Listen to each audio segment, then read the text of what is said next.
Today, let us learn about the contributions of Mesopotamians to the world. So, what exactly they have contributed? That means, what were their inventions? What were the kind of you know things they have made? All such details we are going to learn. What are the new discoveries that they have made? So, such details we will learn in today's class. What is this contributions to the world? What exactly these people have contributed to the modern world, especially? The Mesopotamians is widely considered to be the oldest civilization known to humankind.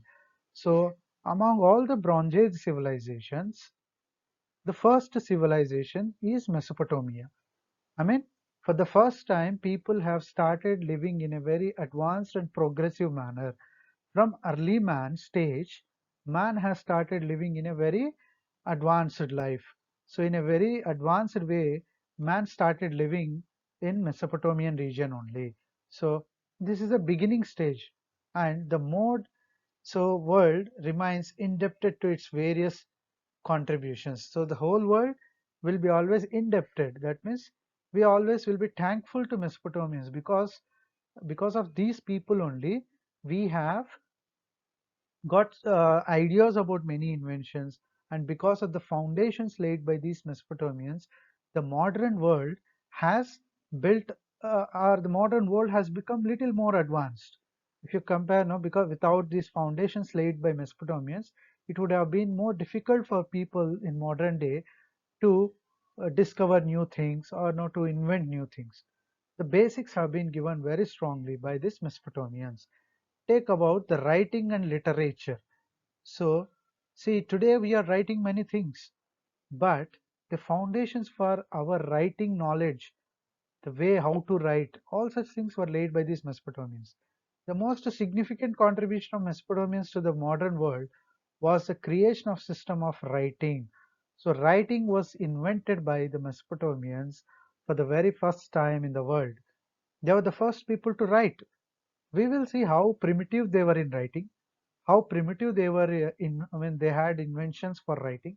That we will see. Today we may be using pens, we may be using pencils and other things. But without all such things, how did they might have? How do you think they might have? You know. So these were the first people to grow. To invent writing. So by 3200 BCE, they invented and developed cuneiform writing. Okay, the writing was called cuneiform writing. So derived from the Latin word cuneus, which means wedge. So the pattern of writing of these Mesopotamians was cuneiform. What is cuneiform? Cuneiform means wedge shaped. What is this wedge shaped writing? If you look at the picture in this slide, see, just observe this. This is a kind of wedge which has a hollow space inside, right? Wedge shaped writing. This is one kind of alphabet of Mesopotamians. See, you can see again the wedge shaped alphabets. You can see here in this picture also very clearly, these are all wedge shaped. There is some space, right? As if they were imprinted on that. There is a hollow space between every alphabet, or within an alphabet, there is some hollow space. This kind of space or this kind of alphabets will formulate cuneiform writing. Cuneiform means wedge-shaped writing, and it is that style of cuneiform had wedge style of writing. So cuneiform writing means wedge-shaped writing. All the alphabets will have a hollow space. When they imprint on the clay tablets, there will be a hollow space. The Mesopotamians wrote on wet clay tablets. So they'll take this. This is a clay tablet. Okay, tablet is nothing but a rectangular uh, clay made thing, and it should be wet. Once it is wet, what they do? They used a pen called stylus. What did they use? They used a pen called stylus, and they used to write from left to right direction, like how we used to write even modern day. We write from left to right, isn't it? So from left to right, they used to write, and With what they used to write? They used to write with stylus. This is called stylus. This is how it looks. And this, what is this stylus? It is a hard, you know, metal, or it is a wooden object. It looks like this. Okay, it looks like this. And with this, what they do is, so with the stylus, they used to write on the clay tablet, wet clay tablet. When the clay tablet is wet, this hard object called stylus can easily create such kind of wedge-shaped symbols. So when such wedge-shaped symbols are created, and automatically it becomes their language. And sometimes they use, the stylus is made up of reed. Reed means it's the, it is a kind of plant available in the, uh, what do you call, the river basins. The river basins, they look like some bamboo sticks kind of thing. And with that small sticks, they used to write. Sometimes they even used metals in making the stylus. The clay tablet was then baked in hardened. That means once they write on these wet tablets, then they used to bake them in sun. That means they used to dry them in sun so that it becomes hard and their writing will become permanent there. Each individual tablet was to consider a page of the book. So each tablet was considered as a page of modern days. And several tablets either formed a book. So together, several tablets together, they form a book. A popular book from Mesopotamian civilization is the Epic of Gilgamesh. So these Mesopotamians have written several books. Among that, one such book is Gilgamesh. The name of the book is Gilgamesh. It is believed to be having values to children. It was originally written on 12-day tablets in cuneiform script. So here, these people, Mesopotamians, they had the art of writing, and the example of their book writing was Gilgamesh, and it has some moral values to children, and many other such things are there, but just focusing on that, they had such a certain aspect in that book. That book was entirely made with pages called clay tablets, and it was mentioned that this book was written in 12 days and 12 clay tablets. It was written in 12 clay tablets and in the same cuneiform script. So it was having the same cuneiform script, taking wet tablet, using a stylus, making that symbols, allowing them to dry, and later again making for another tablet. So the name of the book was Gilgamesh. So we are studying about the contributions of Mesopotamians, and among them, the major contribution was science and mathematics. See, what was the role of Mesopotamians? How did they actually contributed to science and mathematics? Mesopotamians invented the number system called sexagesimal system. So the system that these people invented was sexagesimal system. And in this system, the number 60 is regarded as a supreme number. So these Mesopotamians, they have considered 60 as a very important number, and it is a supreme number, the highest number. So this is how the division of time was based on the unit of 60. So for them, 60 is the standard and basic unit of number. You can see in the picture here, this is how 1 was represented, 2, so 3, 4, and now like this until it goes up to 60. Okay, here up to 59 is it. Generally, it goes up to 60.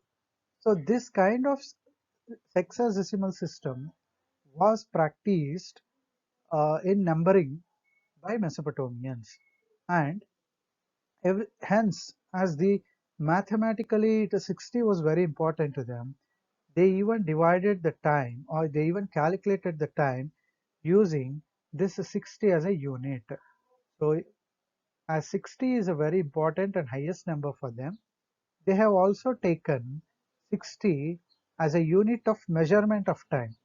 So they measured time by dividing each day into two halves of 12 hours each. So they considered that each day has 12 hours, each day has 24 hours, and it was divided into two equal halves with 12 hours each.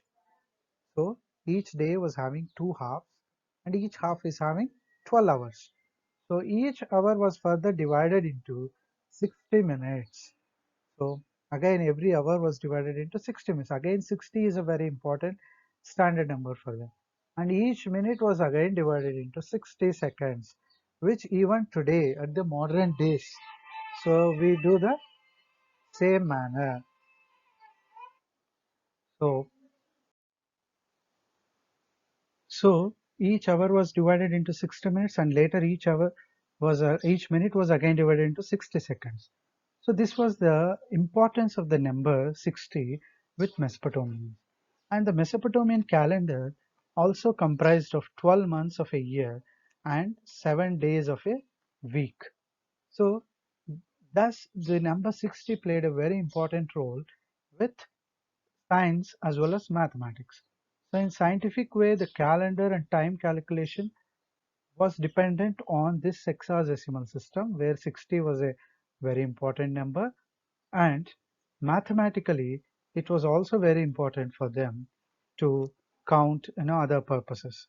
So this was the contribution of Mesopotamians in the fields of science and mathematics. So including the calendar preparation and the number system, 60 played a very important role. So hence the system was referred as hexadecimal system. So if you come to the technology, what kind of technology these people have contributed to the world?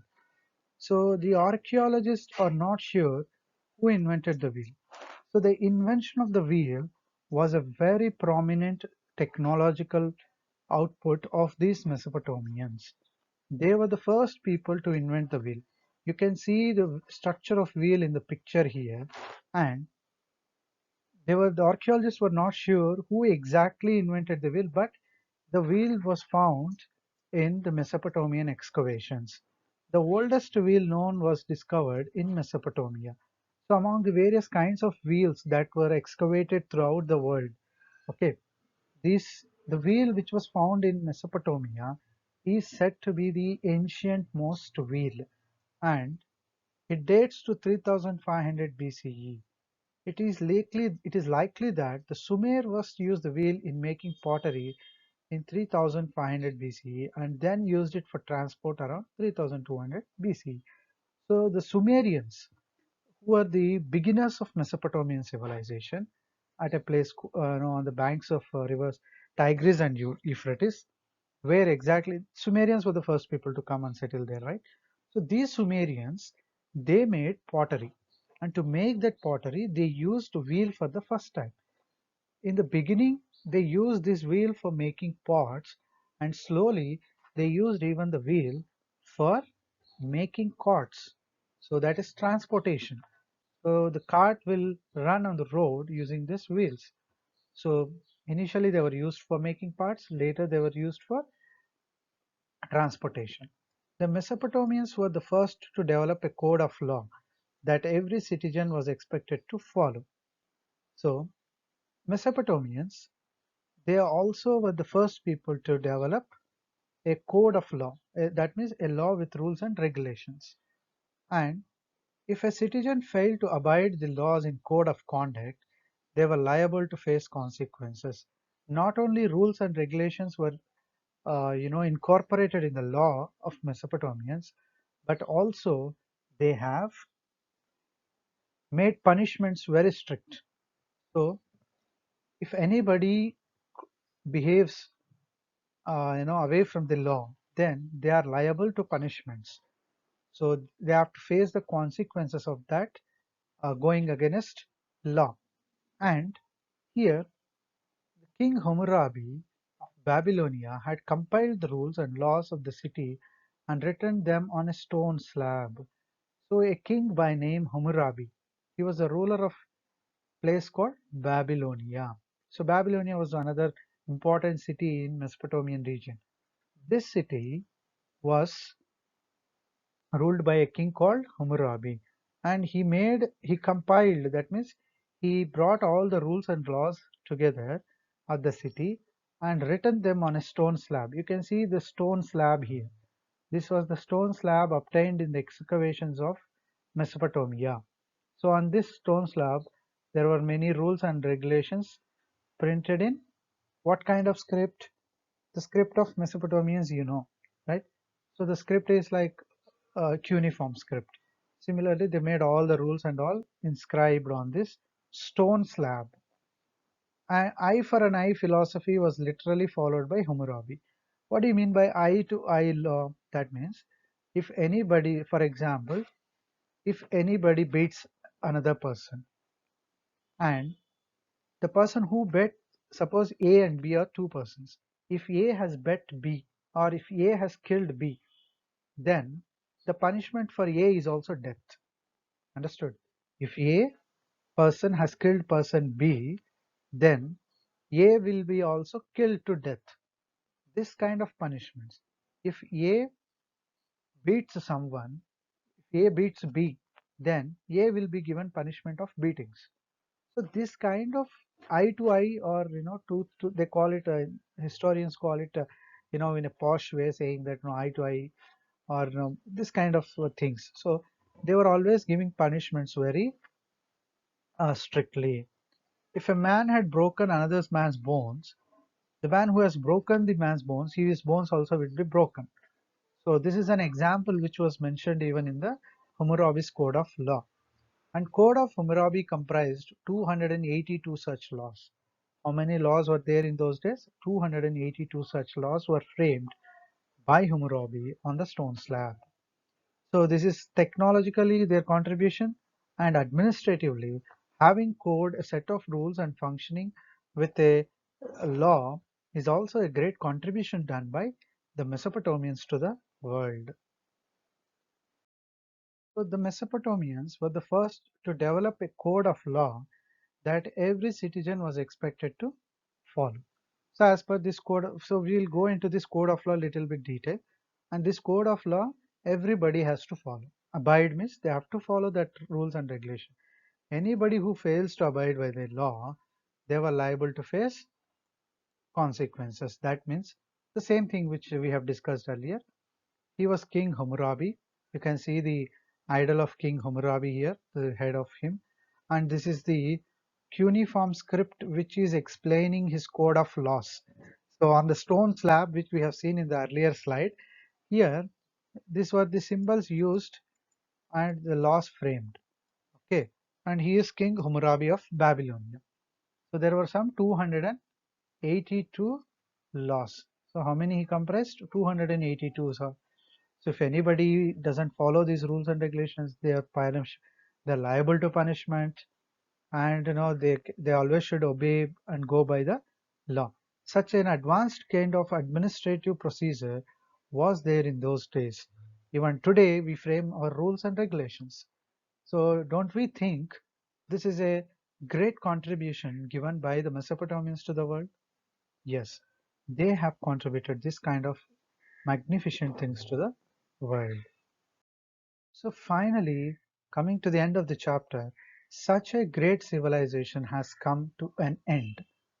By 2000 BCE, the great Mesopotamian civilization declined. What do you mean by decline of the civilization here? See, decline means there might be people might have left this area, or they might have abandoned this area, they might have gone and settled somewhere, or this region might have been destroyed by various physical disasters, or no, various disasters and all. So that is the word decline means. So either people might have left this area as it is not suitable to live, or there might be reasons for the area might be destroyed by natural disasters. So some history, let us see what is the truth in this. By 2000 BCE, this civilization started declining. Some historians observe that frequent flooding and faulty irrigation techniques led to a buildup of mineral salts in the fields over a long period of time. So the kind of reasons for decline of civilization was continuously there were floods. When there is continuous floods, people will definitely feel difficult to stay and live there. So they might have left that area, or there was some faulty irrigation techniques. That means they have, so irrigation means supply of water. So how they supplied continuously water, and because of some wrong irrigation techniques or wrong way of supplying water, what happened? This water got stored for many days, and the salt content in the water, it got deposited on the land, buildup of mineral salts in the fields over a long period of time. Because they continuously used water, and the water was continuously stored for many years.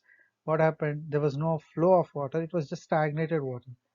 Then the water, the salts in the water started getting depositing over the fields. When mineral salts get deposited over the fields, the land will become infertile and unsuitable for crops. In a long run, if you keep the salts to remain in the soil, it may damage it may cause imbalance in the nature of the soil, and it leads to infertility of the soil. And so people finally could not practice cultivation there, so they happened to leave this place and move some other areas. It is also speculated that river Euphrates changed its course, adversely affecting the Mesopotamian people. So if you look at the two rivers, Tigris and Euphrates, the river Euphrates, due to various reasons, most probably due to the earthquakes and tectonic movements, the river Euphrates, which used to flow like this, it has suddenly changed its direction. If it changes its direction, people who are dependent here, people who are living in these areas, they might be abandoning that area because nowhere they can use river water, so they might have shifted. Historians also believe that wars were an important cause of the collapse. The last Sumerian dynasty fell in 2000 BC, followed by a period of chaos and confusion. And I said, see, Sumeria, Babylonia, right? Assyria. So these are all the places or the kingdoms in Mesopotamian region. They were always in constant fight with each other. Sumerians with Babylonians, and then Babylonians will become the rulers of Mesopotamia. Then Babylonians will fight with Assyrians, then Assyrians will become the rulers. Like this, there were continuous and frequent wars with each other, which resulted in complete destruction of the race or the civilization here. So these are the various reasons why this civilization has declined, and this is about the chapter Mesopotamian civilization.